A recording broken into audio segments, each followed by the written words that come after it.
कपखट्टी से भी ज्यादा खतरनाक आवाज है। तो कहते हैं आज इस सूत्र को हम स्मरण करें।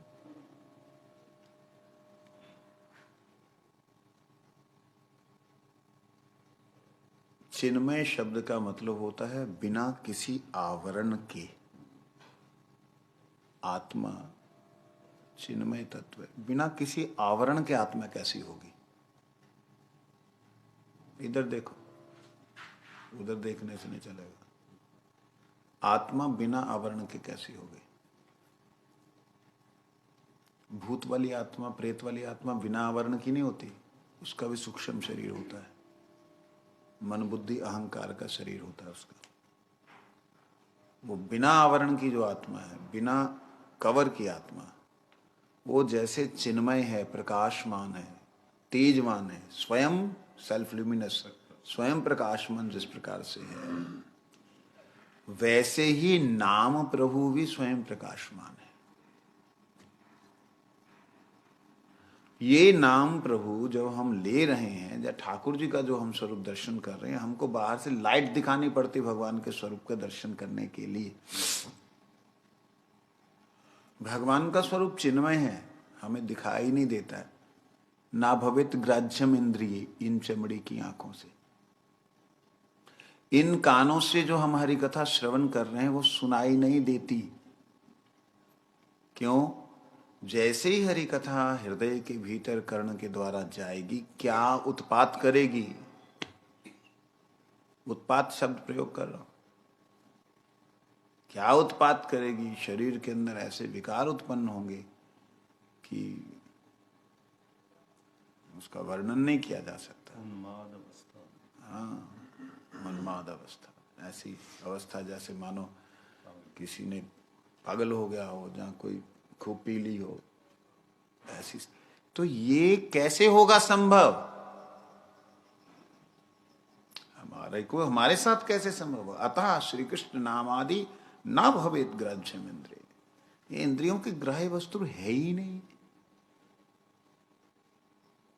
बोना जो है चांद को छूना चाहे तो कैसे संभव हो सकता है? संभव ही नहीं। तो जब संभव ही नहीं तो फिर क्यों कर रहे हैं? क्यों पूजा कर रहे हैं, क्यों माला कर रहे हैं? कहते सेवन उन्मुखई, सेवन उन्मुखई, सेवन उन्मुखई जिह्वादो स्वयं स्फुरतदः। जब सेवन उन्मुख हमारे जिह्वा आदि हो जाएंगे, जिह्वा आदि सेवन उन्मुख होने का मतलब ये जिह्वा ठाकुर जी के प्रसाद के अलावा कुछ और नहीं रसपान करेगी। अपनी इंद्रियों की तेज के लिए हम इस जिह्वा को कुछ नहीं देंगे। प्रसाद में हमारी दुर्बुद्धि नहीं होगी। जिह्वा रस वाली है ना, रस लेती, दुर्बुद्धि नहीं होगी प्रसाद में। प्रसाद को हमारी जिह्वा प्रसाद समझ के पाएगी। ये दिमाग में जब आया था बचपन में, तो हमारे कई गुरु वर्गों को हमने देखा, आलू नहीं देना, आलू नहीं देना। हमारे कई गुरु वर्ग आलू नहीं खाते थे। तो वो क्वेश्चन आया कि इनको प्रसाद बुद्धि नहीं है? दिमाग तो बच्चों वाला था ना। तब श्री स्वामी महाराज, ऐसी भक्ति वेदांत स्वामी प्रभुपाद, स्वामी महाराज जी ने बड़ी सुंदर एक बात कही। कहते कि इसका सामर्थ्य मेरे शरीर का नहीं है कि इसे ग्रहण कर सके। ठाकुर जी का प्रसाद तो ठीक है, लेकिन इसका सामर्थ्य मेरी जिह्वा, मेरे शरीर को नहीं है कि इसे ग्रहण कर सके। क्यों? मेरा शरीर असमर्थ है ये। क्योंकि उनको शुगर था। अगर किसी भक्त को शुगर है तो उसको मीठा भी नहीं खाना, आलू भी नहीं खाना, कई चीजें उसके लिए मना है। कहते महाप्रसाद, महाप्रसाद है, पूर्ण बुद्धि है उसमें, लेकिन मेरे शरीर का समर्थ नहीं है कि इस महागुरुत्व महाप्रसाद को ग्रहण करो। इसलिए सम्मान के साथ में से, घृणा के साथ नहीं, ऐसा नहीं। इतना सुंदर मेरे को जवाब लगा ना, मैं प्रसन्न हो गया। बच्चा था, बचपन में तार्किक बुद्धि थी, तो उसके कारण से तर्क आते थे। तो ये क्या है? हमने कई बार अपने गुरुजनों को देखा, निज गुरुजनों को देखा कि ना एटा आमा के दिवे ना, एटा आमा के दिवे ना, बड़े प्रेम से बोलते हैं हमको नहीं देना।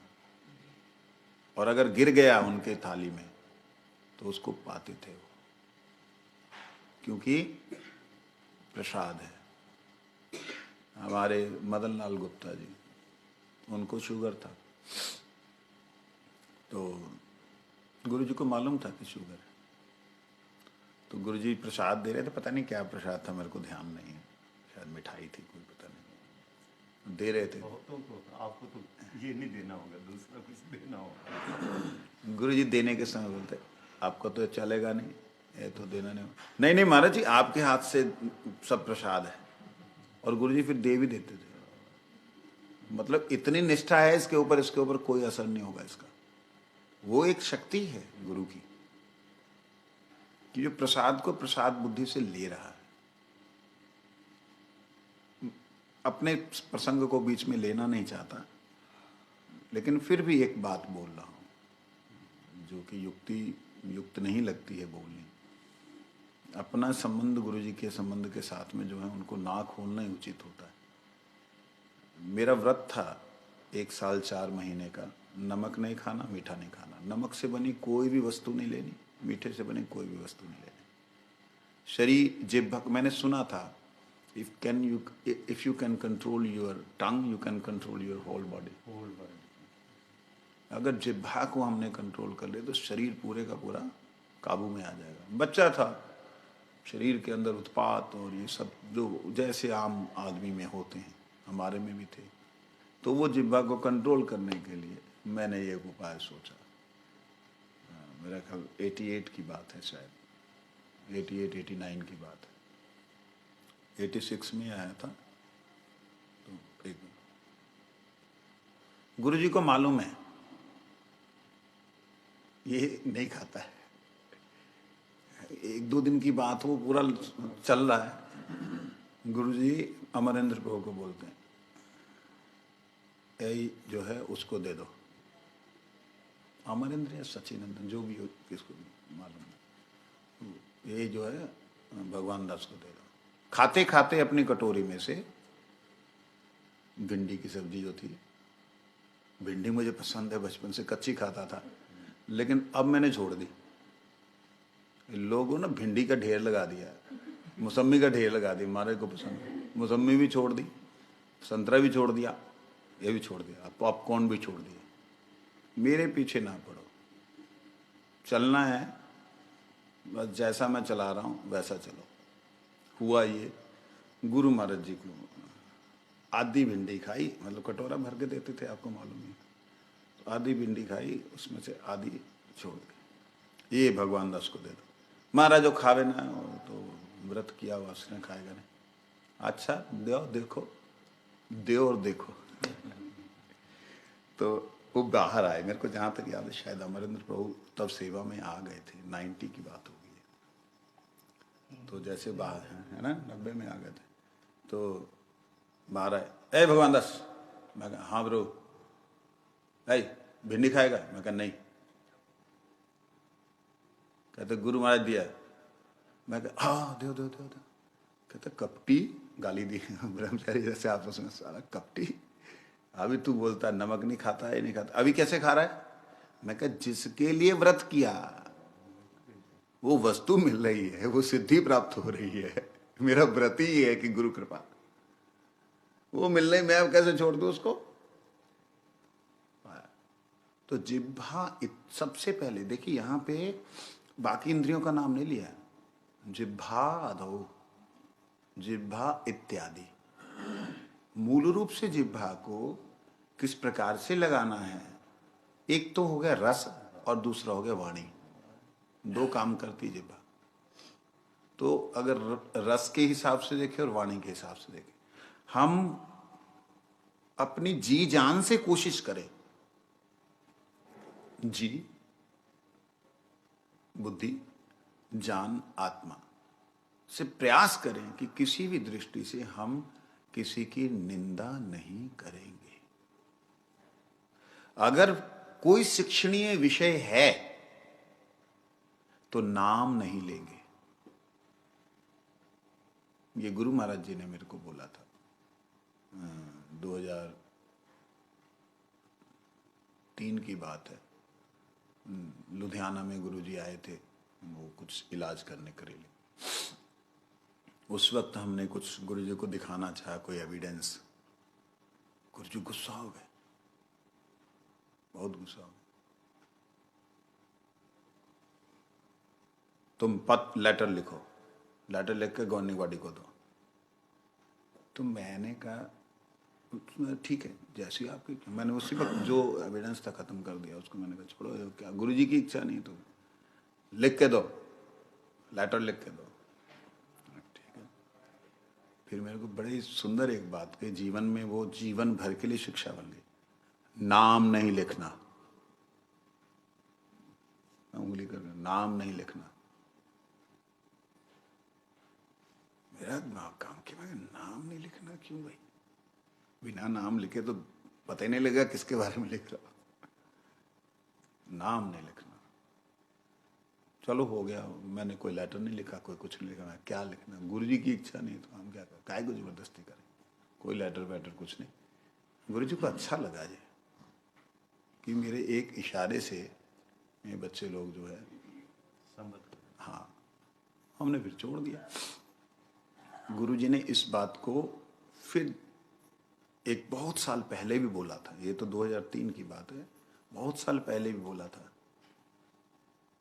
जब कुछ ऐसा दिखाई देता है, मतलब ऐसा कुछ दिखाई देता है, तो उनसे झगड़ा नहीं करना, निंदा नहीं करना। नाम उल्लेख किए बिना, मतलब कुछ अगर शिक्षणीय विषय है वो तुम ले सकते हो। तो इस प्रकार से जिह्वा का प्रयास ये रहना चाहिए कि जब भी हम नाम लेंगे, हम डेफिनेटली उस व्यक्ति को नीचा दिखाना चाहते हैं। हम आपस में रह रहे हैं, एक दूसरे के साथ रह रहे हैं, तब अलग बात है कि जयदेव प्रभु ने महाराज जी ऐसे ऐसे किया, इसमें कोई दोष नहीं। क्योंकि जयदेव भी सामने, मैं भी सामने, तीसरा व्यक्ति भी सामने है, उसमें नहीं। थर्ड पर्सन के लिए जो हमारे साथ में नहीं है, उसको हम नीचा दिखाने के लिए, जहां उसके अंदर गंदगी है, ये शो करने के लिए कि वो सही नहीं है, ये बात बतलाने के लिए जब हम प्रयास करते हैं जिह्वा का, इस जिह्वा में डेफिनेटली कृष्ण नाम का उदय कभी नहीं होगा। मैंने खुद स्वयं जब गुरु महाराज जी के गुण वर्णन के लिए सबको बोला गया था भी आप गुरु महाराज जी के गुणों के विषय में लिखिए, तो मैंने मतलब 2 महात्माओं के बीच में नाम लिखे। भाई उन्होंने ऐसा किया, गुरु जी ने इस प्रकार उसका प्रत्युत्तर दिया। तो जब लेटर छपे तो उन दोनों का नाम नहीं था, ऐसे डैश डैश डैश कर दिया गया। ये जरूरी होता है, क्योंकि किसी भी दृष्टि से, हाँ, कोई अच्छी बात, मतलब ऐसा कि उनके गुण प्रकाशित हो रहे हैं सामने वाले के, तब नाम उल्लेख जरूर करो। कहीं उनको डांट लगी, फटकार लगी है, फिर नाम नहीं डालना। क्यों? क्योंकि सबकी बुद्धि ही दोषदर्शी है। मैं अपनी बात कर रहा हूं, मेरा दर्शन ही दोष दर्शन है। तो जब दोष दर्शन होगा, मैं ठाकुर जी के गुणों का, जब उनके नाम के गुणों का दर्शन कहां से कर पाऊंगा? असंभव है। इसलिए रूप गोस्वामी के इस श्लोक के ऊपर हमें विशेष रूप से विचार करना है। विशेष करके जिह्वा को यहां लिया है, जिह्वा आदो। इसके 2 अर्थ निकलते हैं। जिह्वा आदि मतलब और इंद्रियां भी, बाकी इंद्रियां भी, और जिह्वा आदो का मतलब जिह्वा 2 है। 2 वचन, औ वचन जहां पे औ लग जाता है वो 2 वचन हो जाता है। तो जिह्वा के 2 काम, गुणगान और प्रसाद पान, इन दोनों को छोड़ करके दोषगान और चटर मटर पान नहीं करना। अगर करने की इच्छा है तो कम से कम ठाकुर जी को अच्छे ढंग से उसको श्रद्धा के साथ भोग लगा, और क्या रे थोड़ा छोड़ दियो यार, हमने खाना। क्या चंडीगढ़ की बात है, पुजारी था तो भोग के लिए कई सामान आते थे। अब बच्चा तो था ही, आया बाहर से बना हुआ जो भी आता था, मैं कभी ठाकुर जी को बाहर से बनी हुई मिठाई, विशेष करके पंजाब की बाहर से बनी मिठाई को भोग नहीं लगाता था। क्यों? वो बनाने वाले कैसे हैं, उनकी कोई श्रद्धा या कोई भक्ति तो होती नहीं। तो डब्बे का डब्बा ही वहाँ भोग लगता था।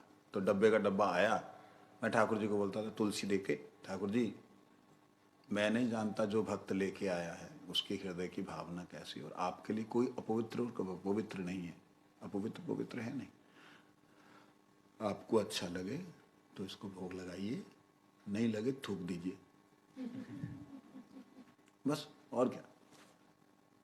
तो वो एक प्रेम, जो एक संबंध मतलब था ना, उसमें लगता था। और इस प्रकार का, तो इस प्रकार से जिह्वा को भगवान का प्रसाद, जिह्वा को अन्य के दोष दर्शन कराने के लिए प्रयोग नहीं करना। चक्षु, आंखों से बहुत कुछ दिखाई देता है, बहुत कुछ दिखता है, अच्छा बुरा, अच्छा बुरा।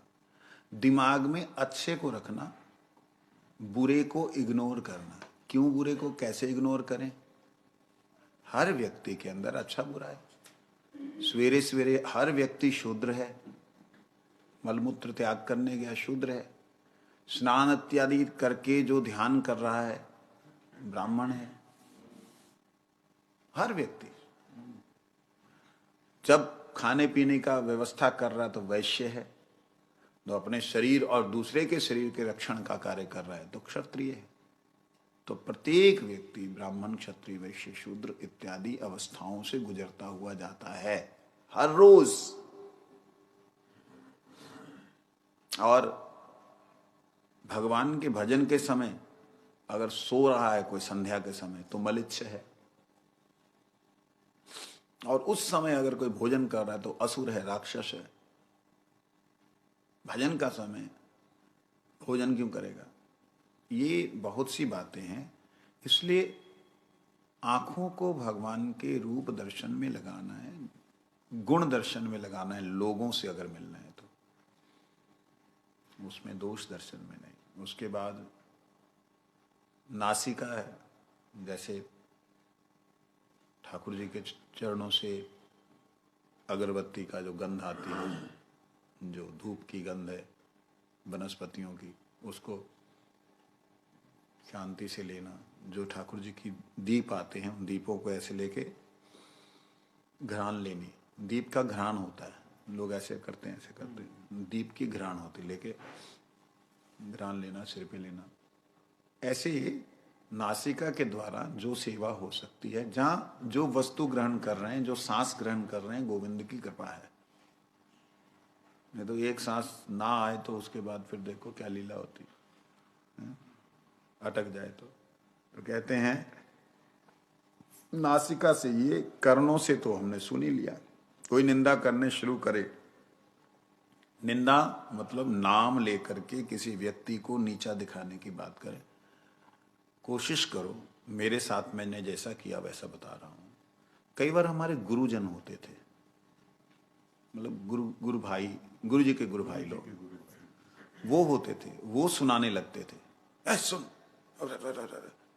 अब मैं क्या करता था, अब उनका अपमान नहीं कर सकता, आप रहने दो, निंदा मत करो, ऐसा बोल नहीं सकता। मैं अंदर ही अंदर एक कीर्तन की वो जो राग होता है ना, वो टोन पकड़ता था। कैसे? जैसे अभी आप बोल रहे हैं ना, तो आप बोलना शुरू कीजिए, कुछ भी बोलना, हरे कृष्ण महामंत्र बोलना शुरू कीजिए, बोलिए सब लोग, हरे कृष्णा कृष्णा कृष्णा हरे हरे, हरे राम राम राम हरे हरे।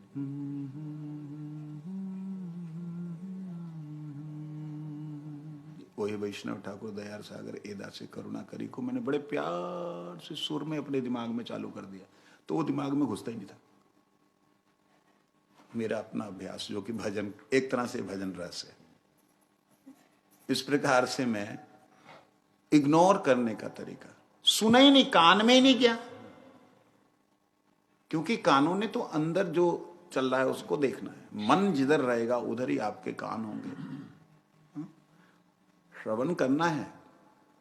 किसी का, मान लो मैंने किसी का दोष देखा, मान लो देखा देखा, दिखाई दिया, लेकिन कोई उनका गुण बोल रहा है, सुनना तो वो सुनना है। जय, सुनना है तो वो सुनना है, प्रयास हमने ये करना है। मूल बात ये है, प्रयास हमने करना है। जो आत्मा के गुण हैं, जो आत्मा की वृत्ति है, जो आत्मा का जो स्वाभाविक भगवान से प्रेम है, उस वृत्ति के बारे में जानना है। उसके साथ रिलेटेड कोई भी एक्शन जो है उसको हमने जानना, तब हम आत्म उन्मुख होंगे, तब हम सेवन उन्मुख होंगे, क्योंकि हम सेवा करने के उद्देश्य से उसमें लगे। नहीं तो हजार इस जगत में, मैं तो देखता हूं वो जो युधिष्ठिर महाराज जी वाली बात कहते, जाके देख के आओ, कोई वो है ना, वो एक को भेजते हैं कि युधिष्ठिर और दुर्योधन को भेजते हैं, कोई बुरा आदमी अच्छा देख, दुर्योधन को बोला कोई अच्छा ढूंढ के लाओ, उसको बोला कोई बुरा ढूंढ के लाओ, उसे अच्छा कोई ना मिला, उसे बुरा कोई ना मिला। कबीर जी ने बोला ना, बुरा जो देखन में चला, बुरा ना मिला कोई, जो जग जो ना ना, बुरा जो देखन में गया, बुरा ना मिला कोई ना, जो हाँ ऐसा कुछ, जो खोजा अपना मुझसे बुरा ना कोई। जब मैंने खुद को देखा तो मुझसे बुरा नहीं कोई। युधिष्ठिर महाराज जैसे महापुरुष, जिन्होंने जीवन के अंदर कभी कपटता नहीं की, कभी छल नहीं किया, कभी झूठ नहीं बोला, उनको कोई व्यक्ति दुर्योधन भी नहीं मिला उनको। कम से कम दुर्योधन तो मिल ही जाता भाई। आके बताते गुरुजी ये दुर्योधन जो है ना, इसमें थोड़ी सी बुराई, इतनी सी तो है, इतना ही बोल देते। गुरुजी कहते टल बेटा, अच्छी बात है। वो उसको देखो जिसने जीवन भर कभी ना दुर्योधन को देखो, जिसने जीवन भर कभी जो है गलत नहीं किया, किसी का बुरा नहीं सोचा, ऐसे तो युधिष्ठिर को भी नहीं देख पाया वो, ऐसे युधिष्ठिर को भी नहीं देख पाया कि यही बोल देता बहुत कुछ तो है बाकी छोड़ो, लेकिन इसमें ये गुण है, इतने ही बोल दे भाई। नहीं निकलता। क्यों नहीं निकलता? क्योंकि जैसा चित्त है वैसा ही दर्शन होगा। मलिन है तो मलिन दर्शन होगा, दोषमय चित्त है तो दोषमय दर्शन होगा। परम गुरु जी कहते थे, कहते हम जैसा चश्मा, आईना जैसा चश्मा पहना है ऐसा ही दिखाई देगा। लाल रंग का पहना, जितने सफेद हैं सारे लाल दिखाई देंगे। अब लाल रंग से रिलेशन में जितने ये वाले हैं और गहरे लाल हो जाएंगे, नीले वाला और काला हो जाएगा, ऐसे रंग बदल जाएंगे। तो हमारा चश्मा प्लेन अगर होगा, कोई उसमें रंग नहीं होगा, तो हमें नजर आएगा जो जैसा है वैसा। तो प्लेन कैसे होगा? अभ्यास से। अभ्यास कैसा करना होगा? अभ्यास सिर्फ ये करना है, हे गुरुदेव कृपा करो, मुझे अपने चरणों का दर्शन करा दो। ये अभ्यास करो। रसो वर्जम रसो अपश्य। जब रस, वर्य रस, श्रेष्ठ रस प्राप्त होगा तो निकृष्ट रस अपने आप ही पतन छूट जाएगा। प्रार्थना जरूर करें। प्रॉब्लम क्या हो रही है? लोग हरिनाम कर रहे हैं, भजन कर रहे हैं, संध्या वंदन कर रहे हैं, सब कुछ कर रहे हैं, लेकिन जो एक तहे दिल से गुरुदेव को रो रो के बुलाने का कार्य है वो बंद कर रखा है। आप ये कार्य शुरू कर दे। हरिनाम जितना कर रहे हैं करिए, उससे कम भी होगा कोई बात नहीं, लेकिन अगर प्रार्थना रहेगी, वो प्रार्थना हो सकता है कि वो प्रार्थना साक्षात गुरुदेव के पास ना जाए, अरे माया देवी के पास तो पहुंच ही जाएगी। माया देवी करेगी भैया है तो अपने गुरु को याद करता है, रोता है, इसका समर्थ नहीं है वहां तक जाने का। चलो एक काम करो, आवरण हटाओ रे, आवरण हटा देगी, फिर आपको गुरुदेव का अनुभव होगा, दर्शन होगा, और फिर वो आगे का आवरण खोल देंगे। भगवत कृपा होगी। इतना सौभाग्य मिला है हम लोगों को। मैं तो कई बार देखता हूं, हमारे से ज्यादा श्रेष्ठ सौभाग्यशाली सारे होंगे, लेकिन मैं अपने आप को ऐसा सोचता हूं नहीं है कोई। परम गुरु जी की गोद में बैठा, गुरु जी के द्वारा हरि नाम दीक्षा हुई। ना जाने गुरु जी तो मेरे को लगता नहीं गुरु जी बच्चों को खिलाते होंगे कभी, मुझे तो नहीं लगता, परम गुरु जी जरूर करते थे। गुरु जी नहीं, गुरु जी को देखा ना बच्चों से खेल करते, देखा नहीं? गुरु जी को बहुत देखा। नो नो, बच्चों से खेल करते महाराज, प्यार और बाद में, शुरू में नहीं, शुरू में बिल्कुल नहीं। बाद जब ये में तो बहुत समय 90 सन 2000 के बाद आप देखो ऐसे ऐसे करना है, करना इतना ही, ये क्या खेल है? हमारे लिए तो ये खेल है। मैं गुरु जी से एक बार बोला चंडीगढ़ में, मैं गुरु महाराज आप प्यार नहीं करते। क्या बोला? क्या बोला? मैं आप प्यार नहीं करते। क्या हुआ? मैं परम गुरु जी तो अपनी गोद में बिठाते थे, मतलब आलिंगन करते थे, आप प्यार नहीं करते। तो मैं इतना बड़ा गोद में बिठाऊं तो इतना बड़ा मेरे को आज तक वो एज इट इज भाव, तो मैं इतना बड़ा लेकिन उसके बाद से गुरु जी ने बड़ी कृपा की, अपनी गोद दी, सिर रखा, प्यार किया। खैर उसे याद करना है।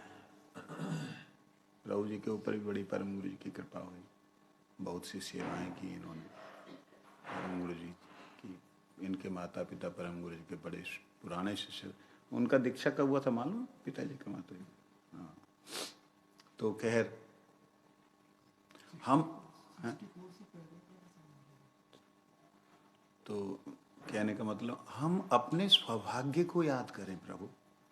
हमें सामने आया हुआ कोई दुर्भाग्य या दुर्घटना को सामने नहीं रखना है, सौभाग्य को याद करें। इसलिए चेतो दर्पण मार्जनम तभी होगा। कैसे होगा? चेतो दर्पण मार्जनम भव महादावाग्नि निर्वापनम श्रेय कैरव चंद्रिका वितरणम विद्यावधु जीवनम आनंदमं बुद्धिवर्धनम प्रतिपदम पूर्णामृत स्वादनम सर्वात्मसनपनम परम विजयते।